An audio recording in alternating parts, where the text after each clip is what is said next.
அனைவருக்கும் இனிய வணக்கம். அன்பின் ஆன்மீகத்திற்கு உங்களை அன்புடன் வரவேற்கிறோம். இன்றைய பதிவில் 2025 வருடத்தில் ராமநவமி எந்த நாளில் எந்த கிழமையில் வருதுங்கிற தகவலை நம்ம தொடர்ந்து பார்க்கலாம்.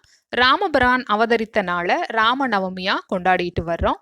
2025 வருடம் ஏப்ரல் மாதம் 6ஆம் தேதி பங்குனி மாதம் 23ஆம் தேதி ஞாயிற்றுக்கிழமையன்று ஸ்ரீ ராமநவமி. மீண்டும் ஒரு முறை 2025 வருடம் ஏப்ரல் மாதம் 6ஆம் தேதி பங்குனி மாதம் 23ஆம் தேதி ஞாயிற்றுக்கிழமையன்று ஸ்ரீ ராமநவமி. இந்த ராமநவமி நன்னாளில் ராமருடைய ஆலயங்களுக்கு சென்று அவருக்கு வழிபாடுகள் நடத்தி அவருடைய அருளை பெறுவோம். தமிழ் மாதங்களில் வரக்கூடிய சிறப்பான நிகழ்வுகள் பற்றின தகவல் நம்ம பதிவு செய்துட்டு இருக்கோம். இந்த பதிவு உங்களுக்கு பயனுள்ளதா இருந்தால் லைக் பண்ணி சப்ஸ்கிரைப் பண்ணுங்க. நன்றி, வணக்கம்.